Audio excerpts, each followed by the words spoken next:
Fala pessoal, Carol na área, trazendo mais um vídeo aqui no canal, dando sequência ao nosso segundo dia dessa semana especial aos 50 mil inscritos aqui do canal.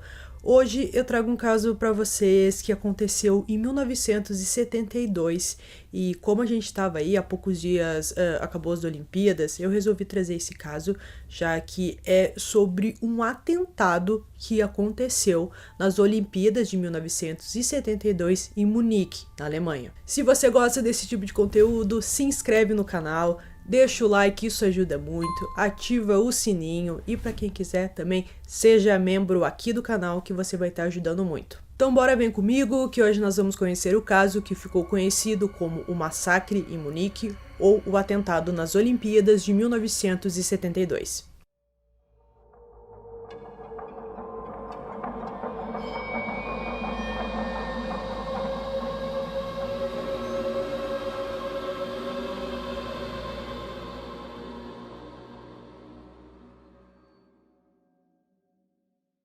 No ano de 1972, os Jogos Olímpicos foram realizados em Munique, até então a cidade mais populosa do estado da Baviera, na Alemanha Ocidental, entre 26 de agosto a 11 de setembro de 1972. No início, essa Olimpíada estava sendo considerada a mais pacífica, tecnicamente perfeita de todos os anos. O Comitê Olímpico, organizador da Alemanha, decidiu relaxar na segurança para evitar uma ideia de militarização nas cidades alemãs. Isso porque nos Jogos Olímpicos de Berlim, que aconteceu em 1936, o ditador nazista Adolf Hitler usou os jogos para se beneficiar. Com essa falta de segurança na Vila Olímpica, os atletas, eles estavam livres, assim podemos dizer, eles podiam transitar tranquilamente e em outros prédios onde outras comissões estavam, então realmente a segurança era muito baixa, praticamente não se via seguranças no local. Essa falta de segurança preocupou muito a delegação de Israel, porque eles pensavam que, como a segurança estava muito baixa, a qualquer momento poderia acontecer um atentado. Eles falaram com o Comitê de Organização da Alemanha, pediram mais segurança, eles falaram que iam melhorar a segurança, mas até o momento eles não fizeram nada. Então a delegação de Israel estava realmente muito preocupada, eles estavam muito vulneráveis e também o local que eles estavam era o prédio onde se encontrava a delegação de Israel, era num prédio mais afastado, então podia acontecer qualquer coisa e isso preocupou muito os atletas e toda a delegação de Israel. Na parte da noite do dia 4 de setembro, a maioria dos atletas de Israel estavam livres, com tempo livre, eles assistiram a uma peça de teatro, depois eles foram a um restaurante jantar e mais ou menos ali no início da madrugada do dia 5 já, eles retornaram para a Vila Olímpica para descansar e se preparar para os seus próximos jogos. Às 4h30 da madrugada do dia seguinte, enquanto os atletas dormiam, 8 terroristas palestinos integrantes da Organização Setembro Negro, que é uma facção da Organização para a Liberdade da Palestina, conhecida pela sigla OLP, escalaram a cercas de 2 metros da Vila Olímpica e junto com eles carregavam mochilas contendo armas e explosivos. Um árbitro de Israel que estava dormindo, ele ouviu alguns barulhos na sua porta e ele achou aquele barulho estranho e foi atrás para ver o que estava acontecendo. Quando ele abriu a porta, ele viu alguns homens mascarados tentando invadir o local. Ele percebeu o que estava acontecendo, ele viu que com certeza aquilo era um atentado, que alguma coisa estava acontecendo. Então ele decidiu gritar para acordar os outros atletas. Ele também pegou um peso de ginástica bem pesado e jogou na porta para que aqueles terroristas não entrassem e esse todo barulho que ele fez, esses gritos, acordou um treinador que dividiu o quarto com ele e esse treinador viu o que acontecia e conseguiu fugir pela janela. Um treinador chamado Weinberg, ele acordou, ouviu, e viu o que estava acontecendo. Ele foi para cima dos terroristas, mas foi atingido por um tiro na boca.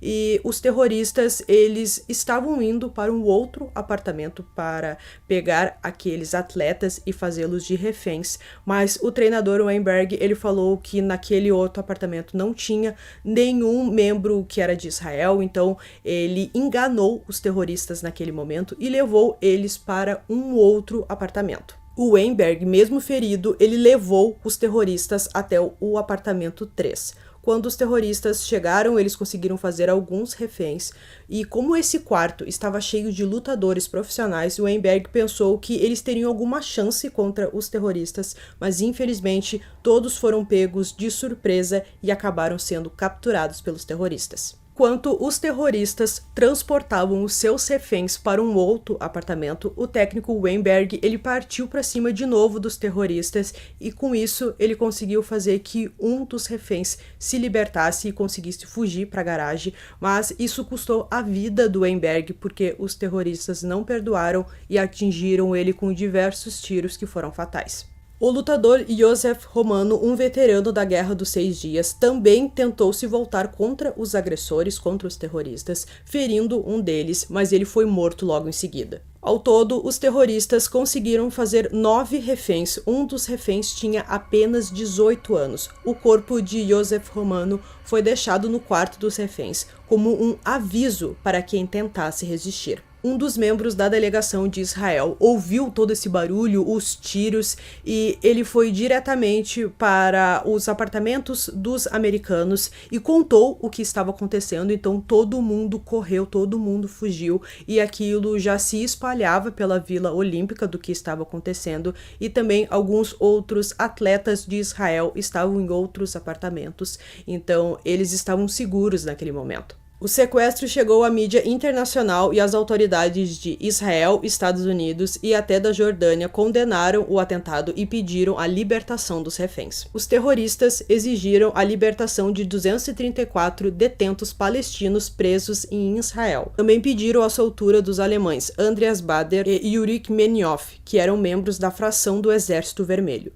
O corpo do treinador Weinberg, todo marcado pelas balas, foi jogado para fora para mostrar a determinação dos sequestradores. Os políticos de Israel falaram que não haveria negociações e também pediram à Alemanha que eles enviassem força máxima para a Vila Olímpica, mas os alemães naquele momento eles não fizeram nada, não mandaram o seu exército e também a situação ficou ainda mais complicada, porque todos os reféns eram judeus. Então, com tudo que aconteceu na Segunda Guerra Mundial, o clima ficou ainda pior. Na parte da manhã, alguns agentes da polícia alemã foram até a Vila Olímpica, se aproximaram das janelas, só que os sequestradores, eles viram tudo através da televisão, eles não cortaram a energia, então eles viram, claro, toda a movimentação daqueles agentes da polícia alemã e eles pediram para que eles se afastassem, senão a situação ficaria pior ainda, então foi o que os alemães fizeram, eles saíram do local.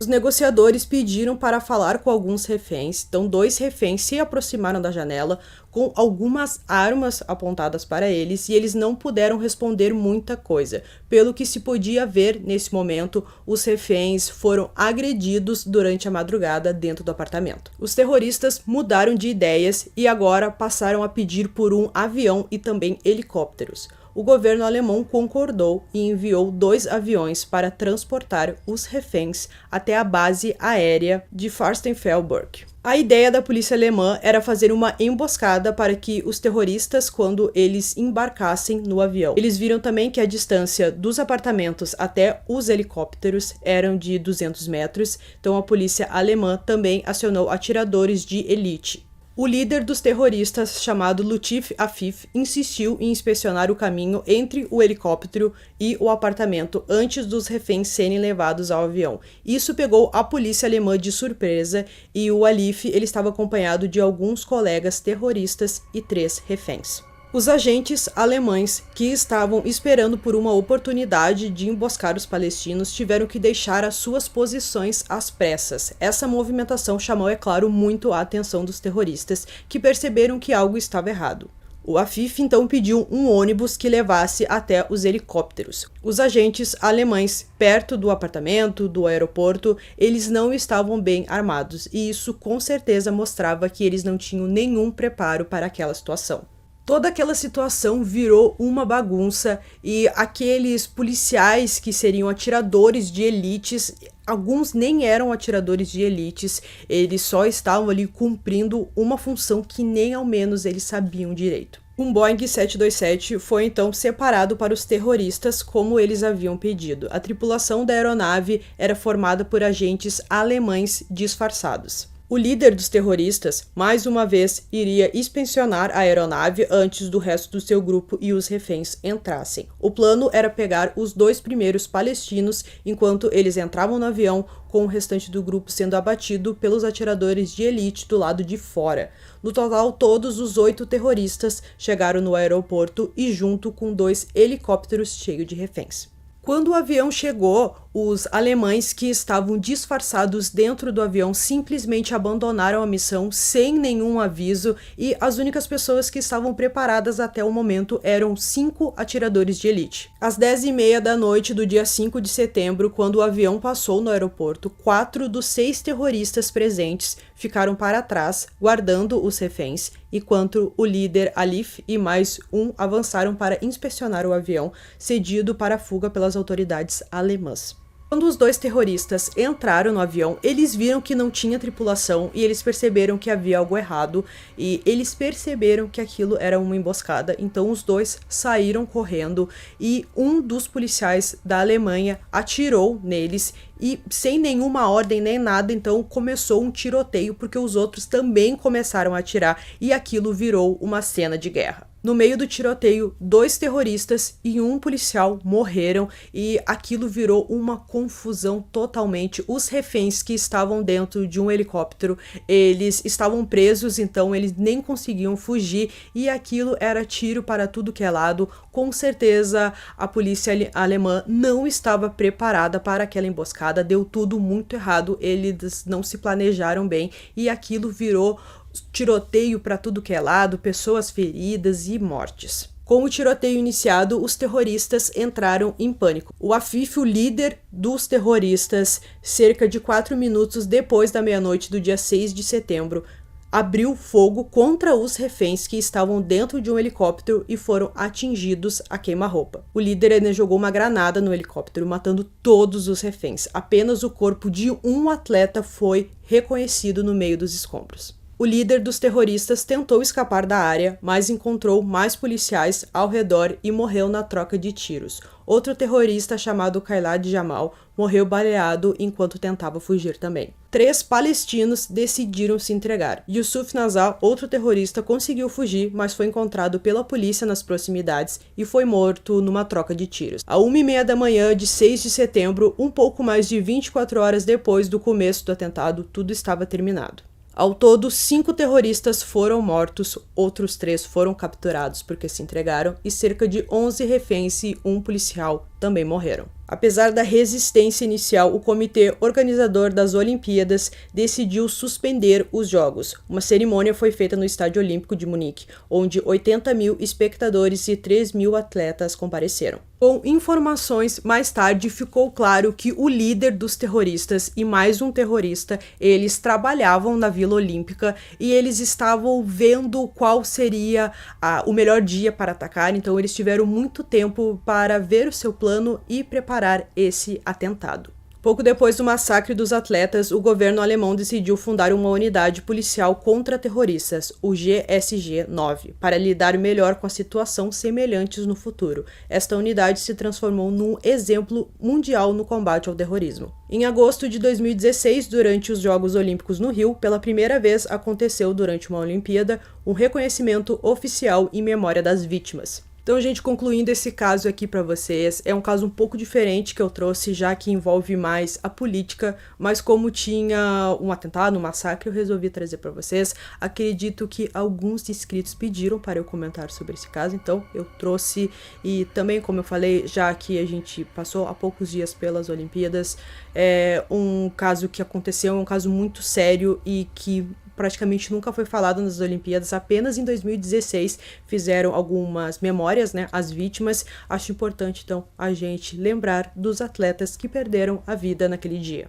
Não esquece que amanhã tem mais um vídeo aqui para vocês às 7h30 e também para quem quiser deixar de dica algum caso que queira que eu comente, deixa aqui nos comentários, que em breve eu faço um vídeo aqui para vocês. Então eu espero que vocês tenham gostado desse vídeo. Esse foi mais um vídeo aqui no canal. Durmam bem e até o próximo.